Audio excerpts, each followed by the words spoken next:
I call it the Jesus method. Okay. What did Jesus say? Follow me. And we'll do ministry together. We will have a relationship. So when I start in the dining room, whoever comes to me, if this is a team member, usually they're newer ones, and I'll say, tell me your story. And I'll tell them my story. And then together we'll go around the dining room. I'll introduce them to guests. I'll brag on them, tell them how great they are. That's been a response to this idea that it's not just about me. It's more about the kingdom of God advancing and multiplying. Welcome back, everyone, to the Audacious Faith Podcast. I'm excited today, as always, to be able to be here with you and to bring you some great guests. My guest today, it's actually been a little long in the making. We thought that we were going to do this episode quite a while ago, and it just never came off. But I know that God always has exactly the right timing.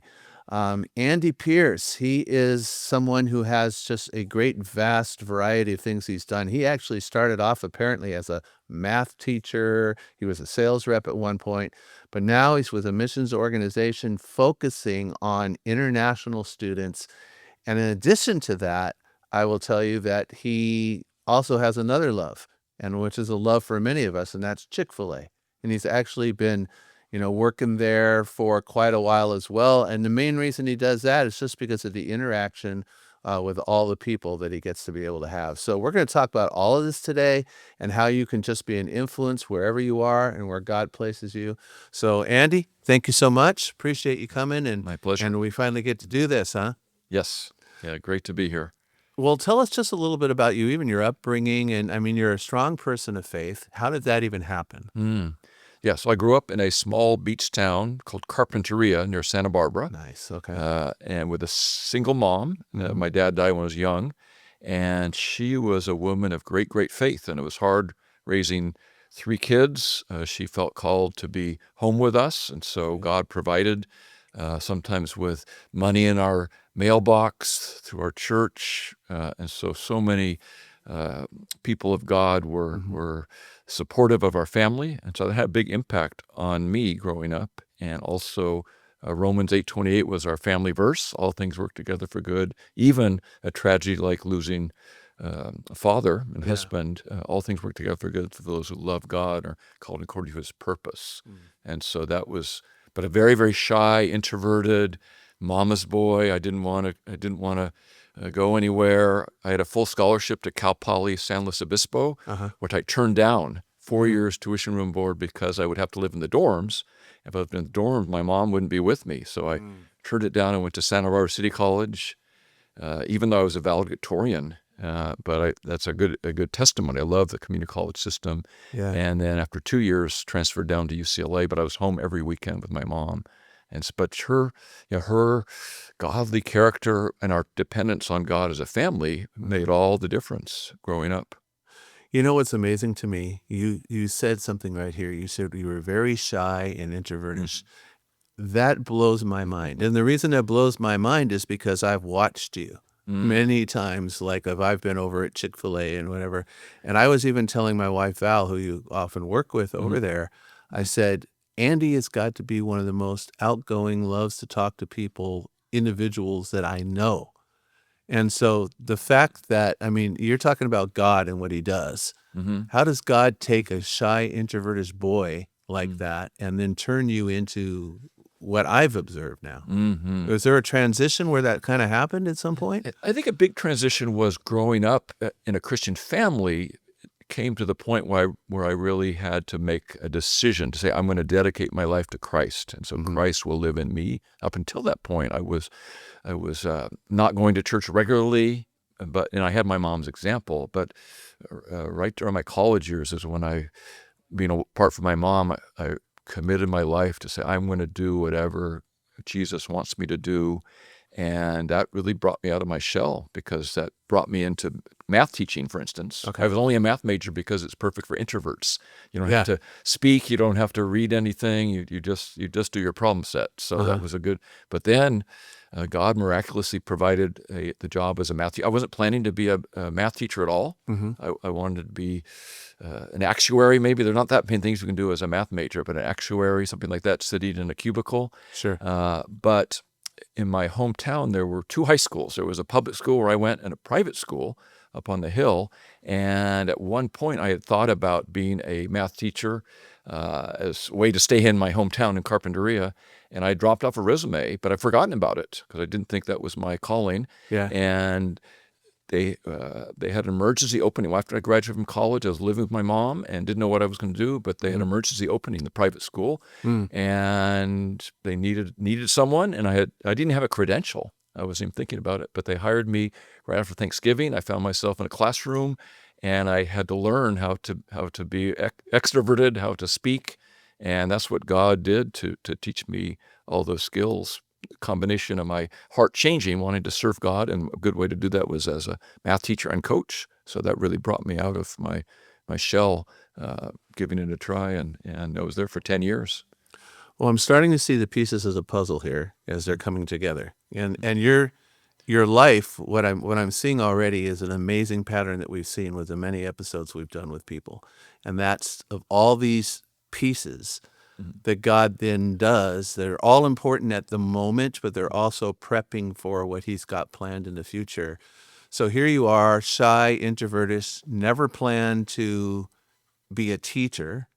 You end up being a teacher, which forces you out of your shell a little bit. Right. And also, I'm seeing something else here. It starts connecting you to students. Yes. Okay. Yes. And so how did you go from that, and then now you do a lot with students? Right. So I got married to a English teacher, opposites attract. So she was very outgoing, and she was also a softball coach. So, and she was the coach at UC Santa Barbara when soon after we met, and then she became the coach at Stanford. And so that was a big deal. At Stanford? Yes. And so, wow. Yeah. So that's legit. So that brought us away from the private school that I loved. Okay. And I desperate really to find another job, and I ended up being a editor for a textbook company because that's good. I was still kind of an introvert. Sure. And then we were ready to start our family, and we found out we couldn't have kids the usual way. So it was devastating, Mother's Day, Father's Day, to not have any children. So after 5 years of marriage, God opened our heart to consider adoption. And so we said, wow, we never really thought about that, but that would be great. And so and at this time, we were good Christians. We went to church every Sunday. We were in a small group. We tithed, fine, but we had no interest in missions, no cross-cultural, no short-term mission trips, never even went outside the U.S. And the adoption, when we met with the agency, the director said, if you want, the biggest need right now for adoptive parents, for orphans, is in China, because China had a one-child policy. Many times healthy baby girls were abandoned, mostly girls, and they would try again to have a boy. So we said, wow, China. But we prayed about it. We had to get our passports. We had to go to China, never met outside the U.S., but we brought back home a baby girl from China. And that changed us many ways. But one of the ways was my wife wanted to be a full-time mom. Yeah. So she loved the on-the-field coaching, but she didn't. The travel and the recruiting, all of that was challenging. And so we prayed, we gulped. It's hard to support a family in the San Francisco area. Sure. On one income. So I had met sales reps, and this is going to come back to the student idea. Okay. We met sales reps and with the company, and they said, well, they've got a company car, they have flexible schedules, they can go to their kids' games. And I never met an editor who had become a sales rep. Yeah. And so we prayed, and we met somebody in Texas who said you could come to Texas and be a sales rep. It's a great market. And so we took a sales rep position and moved to Lubbock, Texas, from San Francisco, which is a little bit different. There's a lot of sand, but no water, no mountains, no trees. Yeah. It's windy all the time. Okay. And and so we settled there, adopted 2 more times at that point. Okay. And that's the connection to students. We want to learn about Chinese culture. Having a Chinese daughter, we didn't have a single Chinese friend at that point. Okay. And the next Sunday at our church, somebody got up who was returning as a missionary from China and said, there are a lot of students from China here at Texas Tech University. Most never set foot in a home in America. And so we need somebody just to be their friend. And we signed up only to learn the culture, but we saw God work through that, and it connected us with students. So we said, wow, this is amazing that we can have a ministry to international students. They're so friendly, they're so kind, they're so isolated in Lubbock, Texas, and so that was that brought us back in. Only God could do that through adoption to develop students, student ministry, and we moved to Dallas soon after that and got more involved with students. And 25 years ago, I was sitting around my wife, and we were just discussing. We had 3 little kids at that time, and we said, "Oh, this is so much fun. We're with students. We're enjoying being on campus. We should do this when we retire." Yeah. And the next day, I was driving in East Texas, and God kind of went like this and said, "What are you waiting for? Now is the time." Yeah. And I said, "Don't you know we have 3 kids, company car, a big house, and we'd have to raise our support missionaries?" And God said, "No, you can do it. You've moved so much. You have so many friends. But by then I'm a little more of an extrovert. You have to be in sales." Yeah. And so we raised our support to be missionaries, and God sent us to Southern California to minister 25 years ago. And God has provided every month with full salary. It's not easy, living in an expensive area, but we're so grateful, and connected us so well to students at Caltech, Cal State Los Angeles, USC, and other places.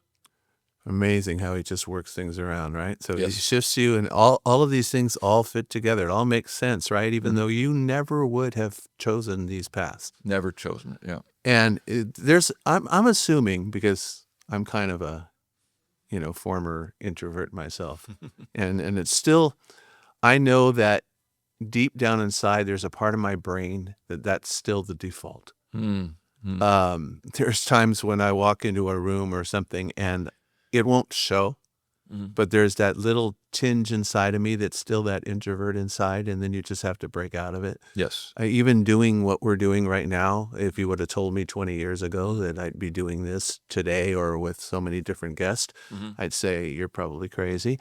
But is there still that little bit of that former self that's still in there, but God just miraculously still just moves you past it? Yes, there's still, I call it kind of a time to recharge. I can't be on all the time, so I definitely need, I'm a big reader. I love to read. I love quiet. When I'm on an airplane, I don't talk to anybody. I just read. Maybe you're the same way. Yeah. So I think it's, I wouldn't call it a switch, but I think it's that it goes on and off. But I do think it's, and I also, it's something that's, I wouldn't call it strategic either, but it's something that when I see God's purpose in a relationship, in being an introvert, then I'm fully on board. But I get maybe bored isn't the right word, but small talk or something that's meaningless, like a just shallow conversation. I'm not. That's when my introverted tendency come out. I tend to be the same way. I'm thinking there's a lot of times, it's crazy you mentioned on the plane. Because these people, they go on and you hear these stories, right? Oh, I was on the plane and the person sitting next to me. I'm thinking, I mean, usually the whole conversation I have with someone next to me is them saying, "Oh, can I use the restroom? I need to." That's about it. And it's like, "Oh, no problem." That's like the extent of it. In the same way. There are rare occasions where it's been different, but not very often. But I think also what I've experienced, and I see this in you, is, and it's crazy that I say to myself, how in the world did this happen? There are times I'll go into a room, or I know I'm going to be in a situation where I'm going to talk to people, be able to have some type of impact or be a blessing on people. And so it actually excites me now. And I see that in you. I mean, I think that's what drives you. I see you do that. Is that true? Certainly in my latest role at Chick-fil-A, I love every second of it. Right. So, and I haven't been there since last Friday. Okay. And I'm going to be there. This is now Wednesday, but I'm pretty much just thinking about it and excited to be there. And so So let's talk about that, because a lot of people don't get this. I mean, they'll go to Chick-fil-A. Chick-fil-A is wonderful. It's awesome. And I've had the owners, operators of yours, Morris and Beverly, on this podcast a while back, and they're great. But people go to Chick-fil-A's all the time, and the experiences are always usually good, but they're not necessarily the same as where you guys are at. And I've noticed much more interaction in the dining room than normal, as I've been to others plenty of times. And I think, I know there's a company trend where more and more of the business is going through the drive-through. Yes. But your dining room still is very busy. Yes. And I'm thinking it's because of the experience. Is that what you're trying to do? It seems to me that you're almost going in prayerful, going, who am I going to contact today? Who's God going to bring in my path today? Yeah, a big lesson I've learned, and this applies to student ministry as well. Let's say when I was going to the airport to pick up a student, I would pray that I would embody the characteristics of the fruit of the Spirit. Okay. Love, joy, peace, patience, kindness, goodness, faithfulness, gentleness, and self-control. So that's something that the prayer God answers. So when I drive to Chick-fil-A, I will pray that prayer. I will pray that I will practice loving hospitality, which means it's a type of love, phileo love, friendship love, really, treating them as if they're dear friends. Right. And then I will also, I just love doing it, and that kind of comes out as well. I hope, and then that points to Jesus for sure. And I think what I found out is that it's a place of, from the perspective of the guests, it's a harbor.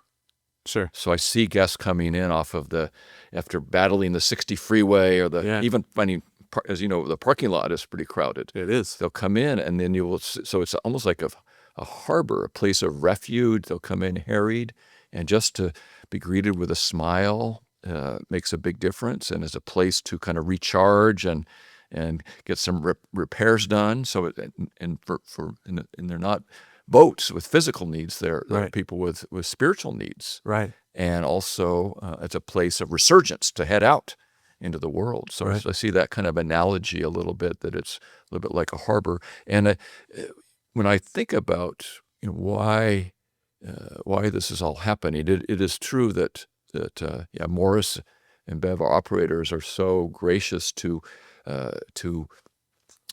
have two of us in the dining room when it's pretty crowded. That makes a difference too. So I feel like I have the freedom to talk to guests for longer times.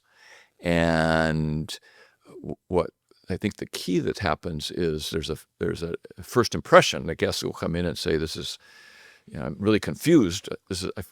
I'm at Chick-fil-A, a fast food restaurant, but I feel like I'm at a 5-star fine dining restaurant." Yeah. So but what happens is, as kind of you mentioned, they keep coming back. And so we do, on a typical Friday night, out of the guests that are in there, let's say the dining room is almost full, maybe 20 tables, at least half of them will be guests that I know by name. Yeah. They're regular, and they're coming, some come just, I think, because it's a harbor, and they have the relationship there. Sure. And I think in this time, that's a critical, especially after COVID, when people are more lonely. Yeah. It's this experience of being loved and cared for and feeling like they're valued. And it really stands out, especially here. I mean, I don't mean to knock it, but we're in Southern California. Southern California is crazy. It's not the most naturally friendly place. I mean, you were talking about Texas and some other areas you've been. They're more friendly on average. I've been there. It seems much more friendly than here. People tend to, I know that it seemed like during COVID, you mentioned that for the introvert, for the person that didn't really want to connect with others, COVID was almost a time of celebration, as crazy as it was. It now gave us a legitimate excuse to not walk past somebody on the sidewalk, but pass over to the other side of the street for their own protection. Right. It seems that some people are still doing that. They haven't even got out of it. I know we went just the other day to see a place that we're looking to move, and we asked them, well, how busy is it? It doesn't seem like that many people are walking around. And the guy said, he goes, well, it used to be, but since COVID, no. People have really... And in your case now, where you guys are, but Mm-hmm. which, by the way, everyone should go there if you're in this area, Marketplace in Monterey Park. That's Mm-hmm. where it's located. Mm-hmm. Some of these people just battled Costco. Yes. I mean, they were in there. Yes. That's why you get a lot of It's traffic. the stormy seas of Costco. Yeah, I mean, it's an amazing place, but it's also, it can be a battle in there. Yes. I mean, a lot of people. So Yes. they come in now after going through that adventure Mm-hmm. into you guys. Yeah. Mm-hmm. And you're right. A lot of Chick-fil-A's, there's one person coming out on the floor, and they're not even out there that much. They're behind the counter. They just come out every once in a while and check. Right. You guys are literally roaming through, making sure everybody's okay. Right. Right. You mentioned people you even know them by name. So, I mean, these are people that just come back and back and back. Right. Right. But I work at it so that I have in my pocket, I have a list where I'll write down names. Okay. And then I enter them into a Google Doc. So I actually have 5 pages of names right now in my Google Doc, and I Wow. review it. But that makes it, maybe my math brain helps a little bit, but I forget easy things, but I remember harder things. Like my street address, sometimes I forget, but I remember the names of guests. Well, because that's important, right? I mean, so I'm thinking of this. This is what stands out to me. How important and how valuable to a person is it when someone knows their name? Even when we look in Scripture, I mean, Jesus would call people by name, right? He knows my name. Yeah, and so the fact that, I mean, who expects this? They go into a place, they've been there, okay, you may recognize them, oh, good to see you again, but to call them by name in many cases, I mean, do you notice a response sometimes when you do that? Yes, 100%. And it's interesting, I write down, so typically it's a family with 2 or 3 or 4 kids, and so I write down the names. Okay. And then, but it's hard to remember all 6, or so sometimes, or I will forget the name. I remember one of the kids, but so I'll go to the screen where the orders are, and I'll check. They'll have one of the parents' names. So that's a little Clever, a little secret, hack there. right? Yeah? Right. And then I'll quickly look at my Google Doc, and then I'll have them all. So.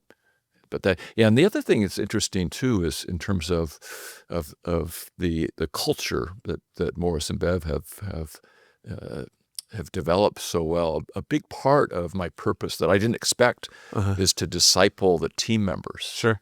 So that's been and I know you're a coach. That's such a great joy to be in that role where you can be positive and teach and encourage, which is not common in a work situation, I think. Right. And so when I come down to my shift, I greet every one of the team members. I start in the kitchen, I greet every one of them by name, and they turn around and they smile because sometimes they don't know each other's names. Right. And then I go to the front of house and greet everybody by name, and they just smile. Yeah. And so those, and I talk to them at break about their school plans. Sometimes I help them with forms and things like that. And so I'm really grateful that I'm not in a leadership position because I can just be positive like a coach. Right. I'm not the athletic director, so to speak. I don't have to discipline anybody. So that's kind of an interesting role that's developed unexpectedly. And I think people don't realize the value of something like that. Even a lot of Christians today don't understand that. I think back, as you're bringing this up, to when I first went to church years ago. I'd never gone to church. I was invited by Val, actually, and her family, my wife. And I mean, the pastor was okay, but to me, I had no church background or anything. And so he was a little intimidating, at first. But we had an old man who was a barber who was at the door every week handing out the bulletins. You couldn't get in there without getting past him first, and he would always greet. And there was another guy his name was Frank, who was about 75, 80 years of age. But every week, kind of what you're saying, he would come to me, so how was your week? What's it going? How's it? And I was 16 years old, but I think what impressed me, what grabbed my attention was he actually cares. He's not just saying this. I mean, it wasn't just a 1-week thing. And that is just, I mean, it didn't take right away. It didn't just absolutely change my life in the first week or two, but it did lead to me really seeing the genuineness of what, the love of God through his life. Right. So, so you get those repeat the I almost said cast members. Yeah. It's almost The team members. the team members, right? Right. So you got the team members, you've got the repeat customers that come in, the guests. See, you get the lingo. Right. I'm using these business terms. That's and right. Guests are much better. Yeah. And just to be able to do that, and then, so how long have you been doing it now? 4 years. Exactly. For 4 years. Right. Yeah. And even that, that story of how I started was completely unexpected. Okay. An example of what we were talking about before. I didn't have any plan to do this, but I'm a very enthusiastic dad with 5 kids. Whatever they're interested in, I'm very enthusiastic about. So 2 of my daughters wanted to take ice skating lessons in Pasadena. So I would drive them there. After the lessons, it was practice time, so I would get out there and practice. And I was so scary, like a giant pterodactyl with my arms out. I would fall. Right. And but and one of my daughters is a rock climber, so indoor rock climber. And so now I'm a rock climber. This is my best workout. So, and then one of my daughters was working at Chick-fil-A. I didn't know much about that in Monterey Park. Okay. This is about 5 years ago, my youngest daughter. And so I didn't know much about Chick-fil-A. So I read every book about it. At home, I would pretend like I worked for Chick-fil-A. So if someone said, thank you, I'd say, my pleasure. Right. I practiced clearing the plates after dinner. And so they said, Dad, you should work at Chick-fil-A. And then during COVID, as things opened up, God kind of went like this. I knew there was a need for more experienced team members in the dining room. So I said, I'll give it a try. And that, then I found out I loved it. Yeah. But it's interesting. I didn't, I knew from the beginning that it's more important to just be in the dining room and not have any, just because I love it so much. So sometimes I talk to operators and other Chick-fil-A's. They say, I miss when I was a team member, when I was talking to guests. And so it's such a blessing to be able to have the freedom and the time to talk to guests and team members. And then the other thing is to try to impart this mentality, this love of it to others too. So I travel some with my other work, with my ministry, and so I was in Santa Barbara, near my hometown. Is at Chick-fil-A, so I typically will meet someone, or pastor or student at Chick-fil-A, and I met the operator there and kind of explained our level of hospitality in Monterey Park. And he said, we really need to up our hospitality game and hire someone like you. And what I said to him is, you already have people like me. They just need to be empowered, equipped. And so once a month, I actually drive up to Santa Barbara with Morris's Blessing. Oh, wow. On a Tuesday.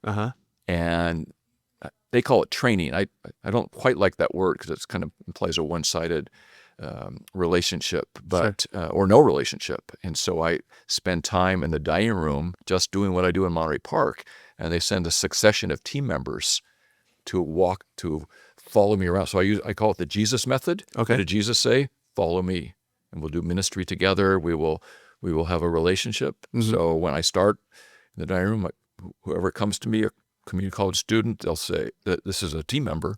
Usually they're newer ones, and I'll say, tell me your story. And I'll tell them my story, and then together we'll go around the dining room. I'll introduce them to guests. I'll brag on them, tell them how great they are, the team members. And so that's been a response to this idea that it's not just about me, it's not just about art, but it's more about the kingdom of God advancing and multiplying. So You just touched on exactly where I was going to go, and I was thinking what you said. So here's what I'm seeing here with the whole aspect of the different aspects of your life and what you're doing. So we have the evangelistic aspect, which is even continuing through students and student ministries and all of that. We have the discipleship aspect in student ministry at Chick-fil-A with the team members and the different people there. Okay. And now we've got the other aspect, which you just hit, the multiplication. Okay. How can a person be in more than one place at one time? Well, you can, because when you multiply yourself, and now there's more of you. Right. So what I'm seeing, and I'm sure you're seeing it, is these others that you're now, we'll use the word, we won't use training. that you're Im- imparting. Yeah, that's Okay. my favorite word, actually. Imparting. Okay, This. so you're imparting the same things that God has taught you now into someone else to be able to go ahead and do that. Right. So now when they're doing that and they're remembering some people's names and they're having an impact on some of those people, you've now multiplied your influence or God's influence Right. through you, Right. right? Right. Even that we have to be careful how we term these things, right? Give God all the glory. Yeah, it's kind of the 2 Timothy 2:2 principle, train up. I'd use the word training, but train up others so they can train up others. Right. So that's multiplication, yeah. And not only does it multiply, I mean, some people would say, well, that's not multiplication, that's addition. Mm-hmm. We've added other people that can do that. Mm-hmm. So when the multiplication is what you just said, they're now going to be able to turn around and train others to do that. Right. So it's not just you adding one by one. Now there's more people that know how to and are going to teach others, and that's the process, right? Right. That's how the church got here, right? Mm-hmm. I mean, it started with 12 disciples. Right. Yeah. Jesus imparted his character. Yeah. 11 that worked out well, 11 of the 12. But. Well, you know, even God decided not to let it be 100%, right? There we go. To show it wasn't automatic. Yes. But well, that's got to be exciting to just kind of see God working in that way through a very shy, introverted, let me just be a math teacher on the side, or not even a math teacher. Let me just crank out figures somewhere in a small cubicle. Mm-hmm. And God tapped on the shoulder way back then, has been tapping ever since, saying, no, I've got much more to do through you than that, right? Right. So what's the, I know we don't really know because we wait for those taps on the shoulder, but what do you see going forward? I mean, I know you travel around a lot. There's a lot of things you do. Right. Big things happening, or? Yeah, probably the biggest thing that's happening is partly in response to this desire. It goes beyond Chick-fil-A, but just this idea that I receive so much pleasure, to use a Chick-fil-A term, or joy from just being Jesus to people without any plan. Okay. Or just walking through open doors. And so how do you impart that? And so for 25 years, I've been writing, as missionaries do, newsletters, but every 6 weeks telling stories about our ministry. And some of the stories now are about Chick-fil-A. Okay. And so I'm putting them together in a book. So I don't know if you know the book Love Does by Bob Goff. I have heard of it. Yeah, so I was inspired because he basically has a collection of stories written as a Christian, but not heavily on Bible verses. Okay. I know you're an author, so yeah, your books are great. But he has a wider audience. So I actually went to his writer's workshop last February. Okay. And learned a lot. Was inspired to it's as you know, it's very, very hard to write a book, but it's also even harder to market it, to get it in the right hands. That's the tough part. So so I'm excited about that as the next chapter. Not to use a pun, right? But to get the story. Not just about Chick-fil-A, but this idea of being obedient, walking through the doors God opens, seeing what God does in your life, whatever it is, as a preparation for something else. Yeah. And so that's kind of the thing I'm most excited, but also a little bit nervous about moving forward is to, Well, I think, and maybe you're going through this while you're putting this together.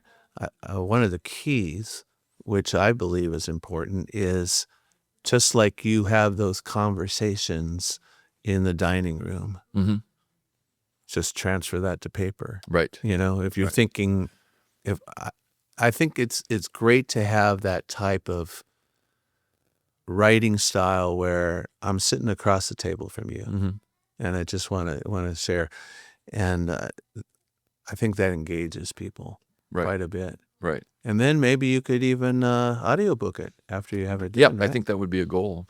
Yeah. Yeah. So, right. So that's a big step. But even if nobody but my family reads it, I enjoy the process of writing. I've been there, trust me. But I am optimistic that it will be helpful to Chick-fil-A people across the U.S. and maybe inspire some operators to invest more people resources into the dining rooms. That's a big vision right there. Yeah. Think about that when you're talking about multiplication, and you do mention, I mean, you have owner-operators that are supportive in that. Hopefully that will inspire other owner-operators. Because, I mean, everyone's just taught how to do things a certain way, and Right. it's not necessarily a wrong way, but could it be a better way? Right. Right? More impactful. So Yeah. And the young people, I think, learn now with stories and short video clips. So I'll have some of those up, just telling a few stories on a YouTube channel, things like that. So nice. I think we have to kind of work through that. If you created that, one idea I have, I'm just going to throw this back and forth with you since we're talking, because maybe we'll inspire somebody else as well, on a book that I want to be doing, but I haven't done yet, and it would gear towards young people. And I thought, there needs to be videos like what you're just mentioning, and wouldn't it be great if on a certain subject or wherever you're at, they could QR code it, and it would link right to the video to be able to see it. Right, right. That would be pretty awesome and amazing, right? Right. Because it is a very visual generation that we're talking about now. Yes, yeah. Short videos. Yeah. In fact, the attention span is, it's crazy. Yeah, right? but I do think a good story, that even if it's audio, that that is can be effective. Absolutely. If it's a good enough story. Yeah, absolutely. So we need to get creative and change our. Well, it's not about being gimmicky. It's about just impacting as many people in a positive way for Jesus as we can. Right. Right. Yes. So I love it. So so you plan on doing this for a while then, full speed ahead. Exactly. Yeah. It's interesting with I've been saving for retirement all these years. Okay. Which a lot of missionaries, some missionaries don't do. Right. Because we're sometimes it's month to month, but the idea that why would I retire from doing what I'm doing now doesn't make sense. Yeah. Especially with God giving me all these experiences. I think if I had a secular job full time, maybe it makes sense. So I would have more time for ministry. But right now, why? Yeah. So I think, unless we don't know the future. As long as I'm healthy, I feel like I'm gonna keep going, and I think this energizes me. Yeah. Everything I'm doing. So, yeah. Well, would you agree with this then? We've gone over this before. I think that believers aren't necessarily called to have jobs, but they are called to have callings. Yes. So obviously you're not doing Chick-fil-A because of the money purpose. You can make money in various ways. Right. But you're doing it because it's the ministry to you. Right. It's connecting with people to you. Right. You'd probably do it even if you didn't get paid for it at all. Right. In fact, I don't tell Morris this, but I would pay to do it. Yeah. I love it so much. Don't tell. No. He's going to be seeing this Okay. episode, so you never know. I don't think they'll do that to you though.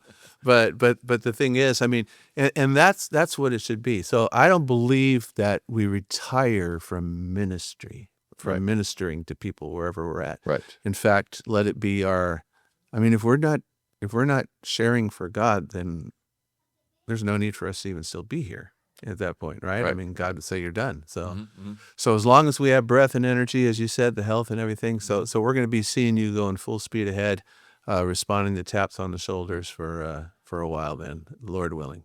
Lord willing. Thank you. Amen. So anything you want to say? I mean, we could go on for 2 hours, but I do know that the average attention span is less than 7 minutes on a video these days. And hopefully some people are still with us. But I'm going to give you an opportunity to do and approach this just like you do when you walk into Chick-fil-A on some night, or when you walk onto a campus or whatever. You don't know who you're going to see. You don't know who's going to see you. But there's going to be people that are watching this at various times, either when it comes out, or even could be a year, 2 years down the line. They're going to come across this video, and maybe they're searching right now. Maybe there's an emptiness inside their heart that just doesn't seem to be able to be filled no matter what. They're longing for something, and they don't understand what. What would God be putting on your heart? I'll let you just look right to the camera and tell them. What would God maybe be laying on your heart to express to them right now?